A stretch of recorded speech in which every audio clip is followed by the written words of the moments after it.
Welcome back to the channel, folks. It's No Soft Coverage, and today, as you can see from the title, we're going to be speaking about the current quarterback for the Philadelphia Eagles, Jalen Hurts. I'm once again joined by one of my co-hosts, Tyler. Yes, sir. Yes, sir. We're all business today, talking about And Jalen Hurts. and we're going to be talking about Jalen Hurts, the career of his NFL timeline up to this point, and like you saw in the title, is he the worst quarterback to ever win a Super Bowl? As our resident Eagles fan, Tyler, I want you to just go ahead and start us off.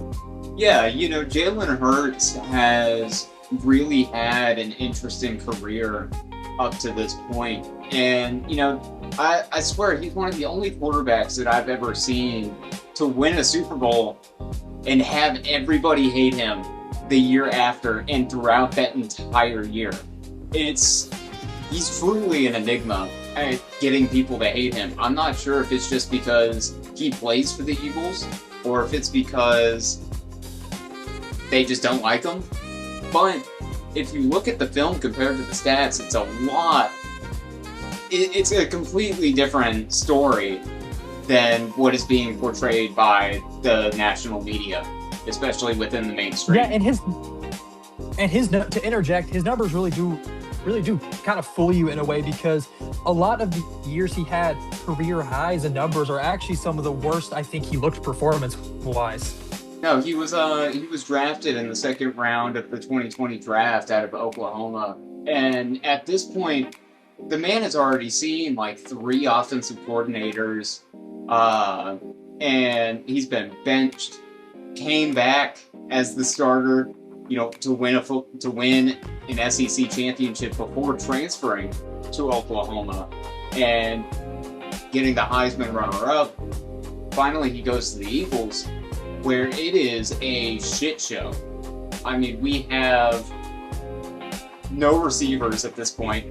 We have Alshon Jeffrey, who really hasn't done much, and then the ghost of Travis Fulgham, who had played in 4 games, had a monstrous 4 games, but then immediately got benched.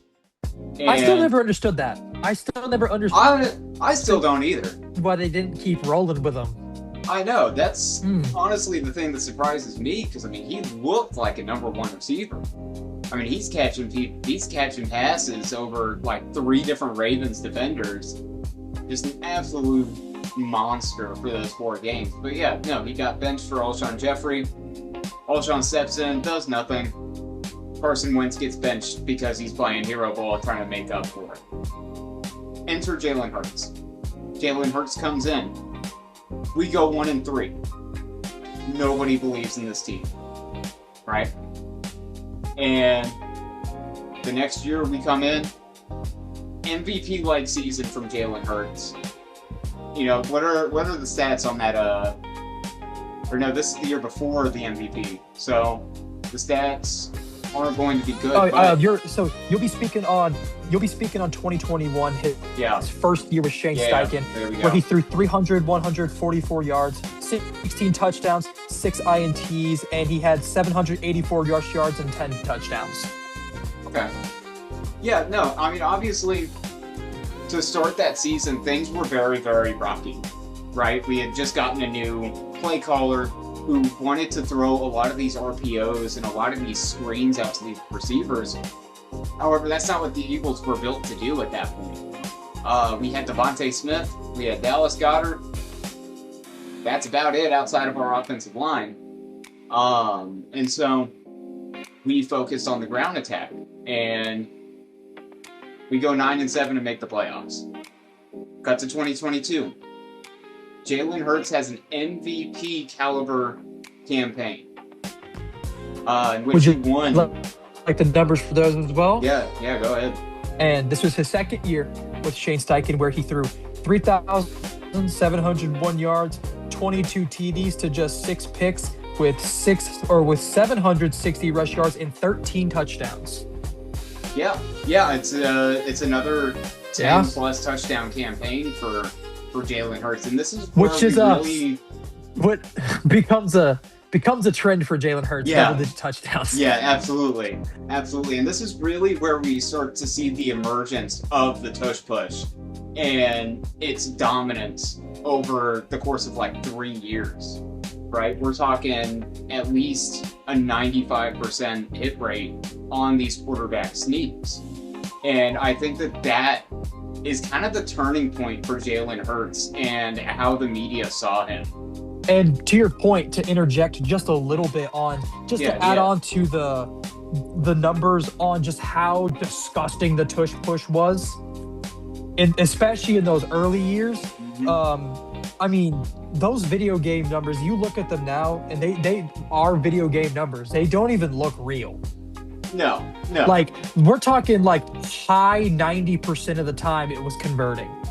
Oh yeah, for sure. I mean, it's like that one like 7-year-old on Madden that just runs 4 verticals all play for all game. And then for some reason you just can't stop it because you've got Kyle Pitts or something, and he's torching your linebackers. And I've had a lot of trauma. Yeah, me and you both, pal.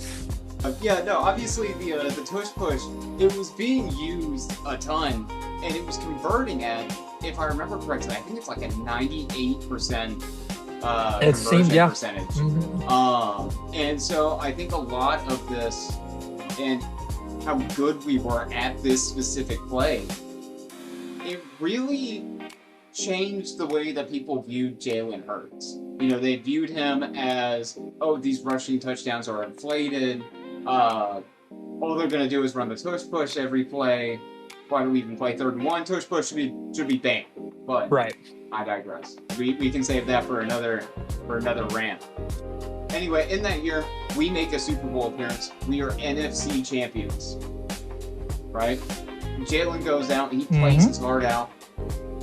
We eventually lose on a penalty, and we get sent home. Chiefs win the Super Bowl. Yeah, tale as old as time, I guess. Yeah. Move on. Yeah. Patrick Mahomes. Yeah, it's gross, I know. 2023, Brian Johnson now enters the fold. And yes. Yeah, you can tell by the change in voice. Like, this is bad. This is one of the I worst loved when play he was callers. I loved him when he was the OC in Philly. I loved it. Which is insane. I loved it because y'all were ass. Oh yeah, because we sucked. And we were still converting. That's why I loved it. At like a 98% conversion rate. Again, just as good. People still want it banned. Doesn't get banned. No, spoiler alert. But this is one of the worst ran offenses that I, as a football fan, and as somebody who has been studying the game for over a decade at this point, has ever seen. I mean, this is a high school offense. We are not getting under center at all.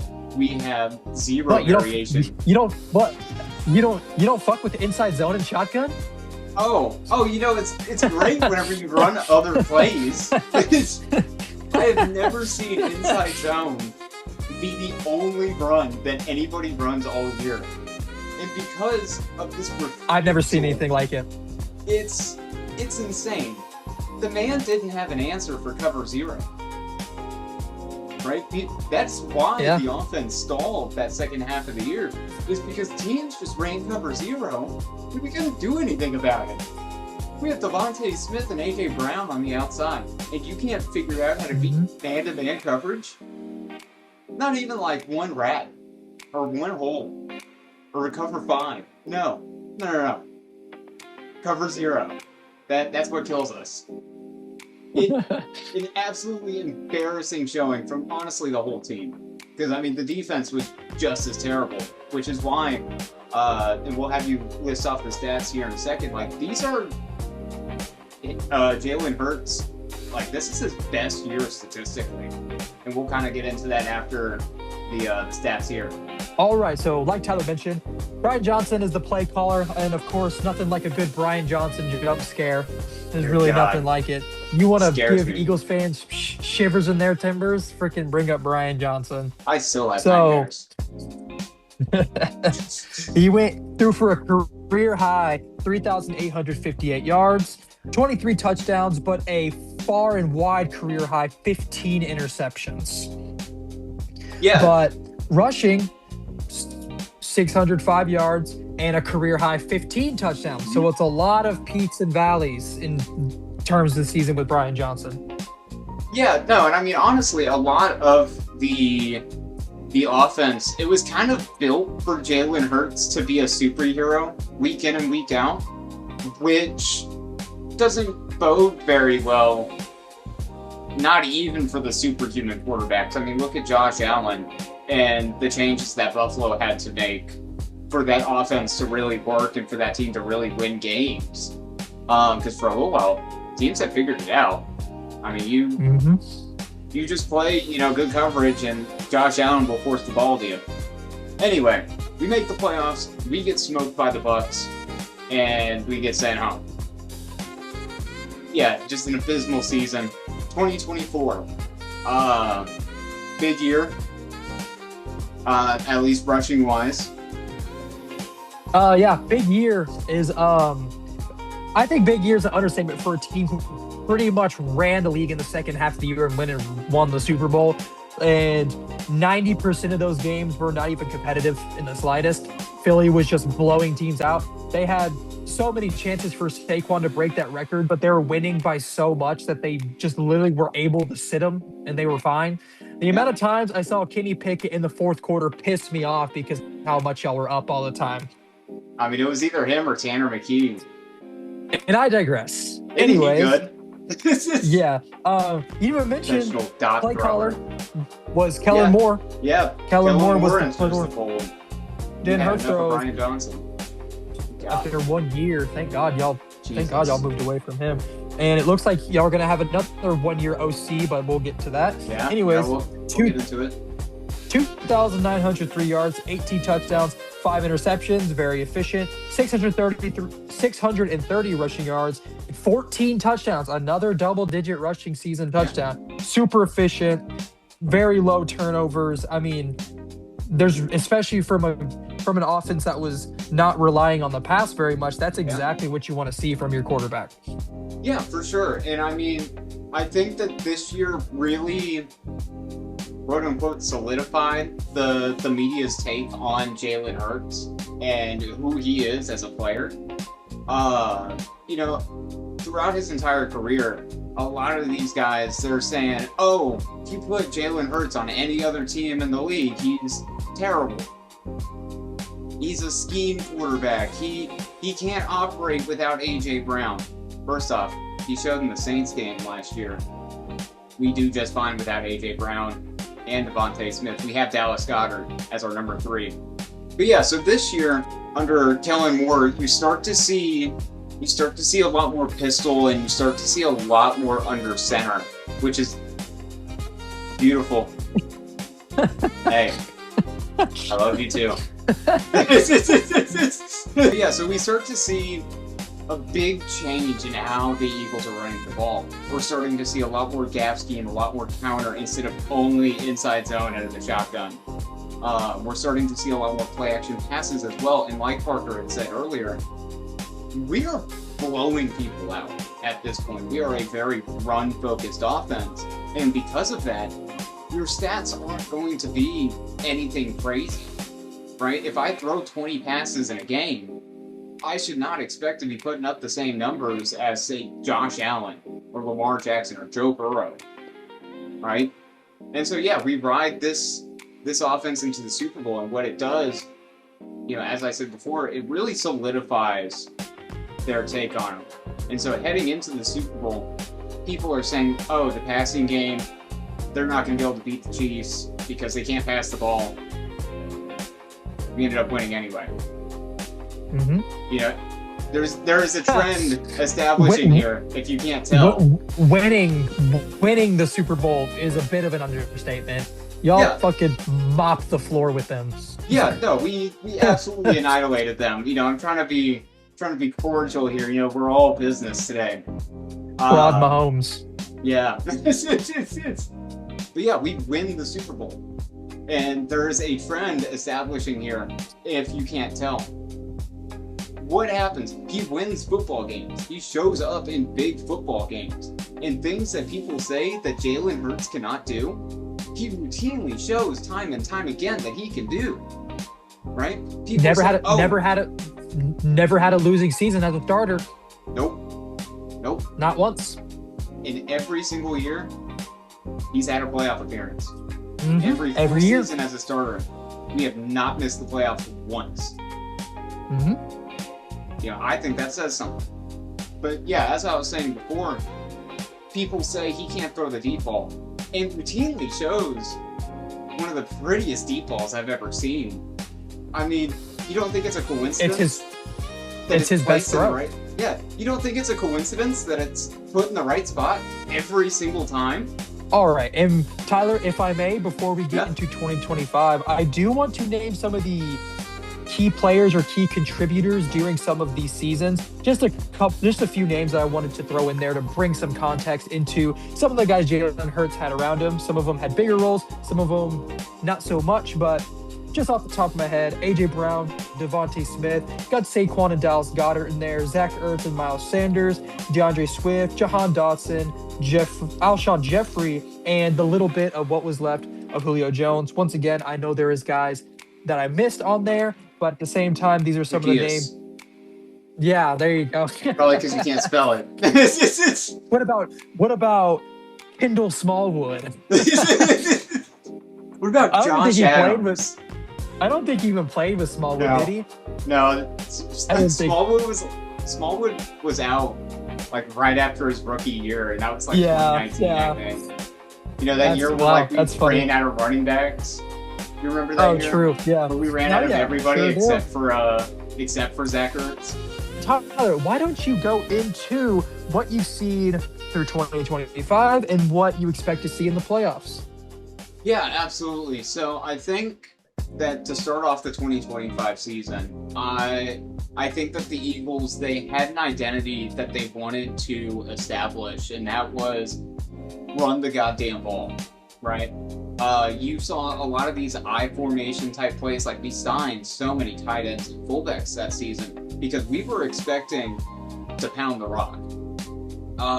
Saquon has not been nearly as effective this year, and neither has the offensive line, unfortunately.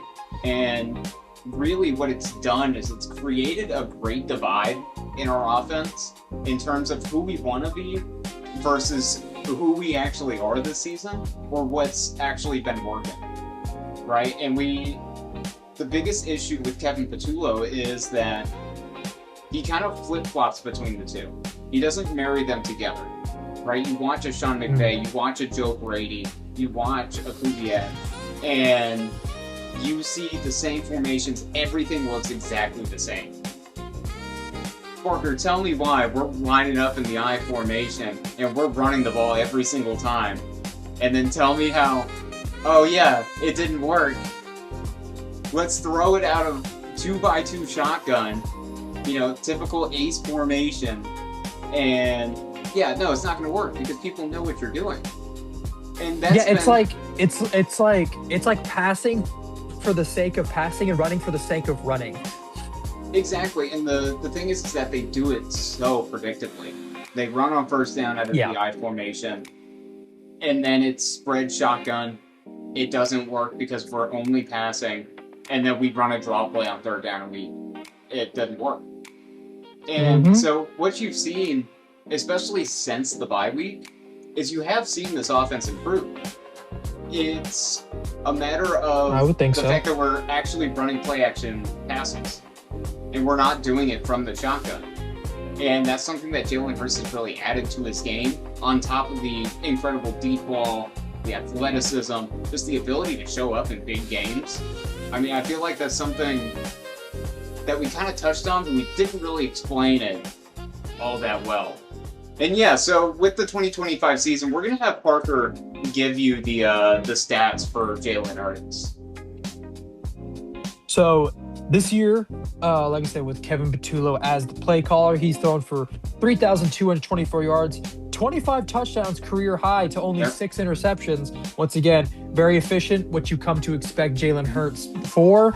And he has 421 rushing yards, his lowest since his rookie season, and 8 touchdowns, also his lowest since his rookie season. Yeah, no, absolutely. And the thing is he's really taken a step this year he's really taken a step forward as a pocket passer this season, right? You're starting to see a lot more under center, play action passes like you would expect out of a pro style quarterback. And that's honestly what our offense has been missing for so long. And that's kind of the marrying of the two offenses that we were discussing earlier. And so in terms of the future and what I expect out of Jalen Hurts in the playoffs is so in terms of the playoffs, we're probably going to see a lot more of this play action passing game, and I expect to see a lot more out of Saquon Barkley. In terms of the overall success that Jalen Hurts has had throughout his career, he has shown a lot of strengths, right? There have been a lot of these trends that have started to present themselves, especially whenever recounting the story of Jalen Hurts, right? He shows up in big games, and he plays really, really well. I mean, those 2 Super Bowls are the 2 best games that he's ever had.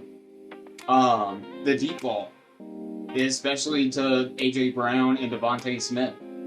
And then you look at the overall athleticism, which has been shown less. However, it's still there. I mean, he had, almost 100 yards against Dallas this season? And that was just in week 1. So, Parker, where do you see Jalen Hurts going in the future?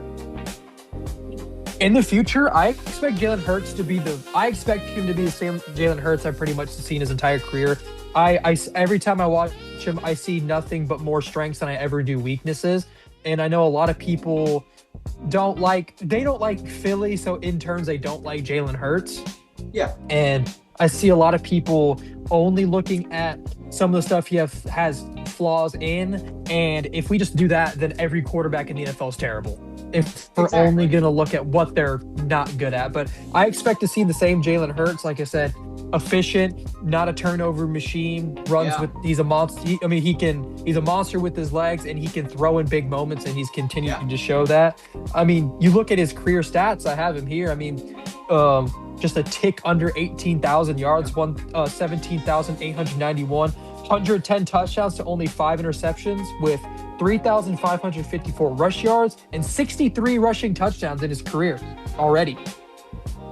Beautiful. They're like, oh yeah, it's not a football play. It's not a football play. That's bullshit. The quarterback sneak has been around since the fucking 30s. Like I said, Louis, that was like the only football play in the 30s. Damn near. Like, straight up, the tush push is more football than the forward passes. Literally. It's rugby, not football! It's like, shut up, nerds. It's bullshit.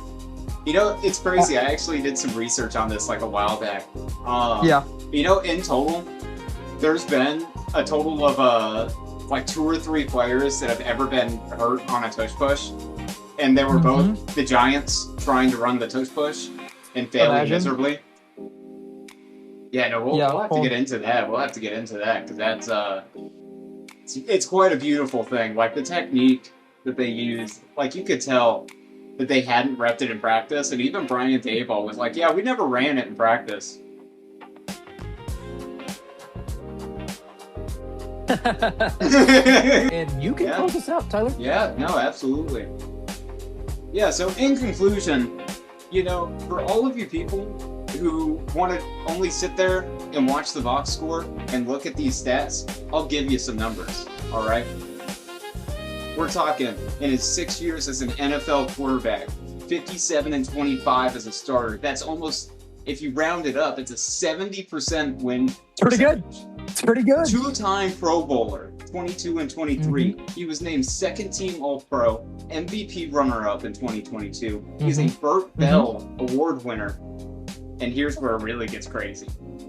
We're talking 5 different play callers, right? And despite that, we are talking 6 playoff wins. By the way, that's 2 more than Dallas in the last 2 decades. We have a 2-time NFC champion, a Super Bowl champion, and a Super Bowl MVP. Give the man his flowers or talk to the ring. Yes, sir. Yes, sir. All right. That's what I gotta say And right just there. like that, guys, we're going to go ahead and close this one out. Thank you guys so much for joining No Soft Coverage, and we're going to catch you on the next one. Peace out, guys.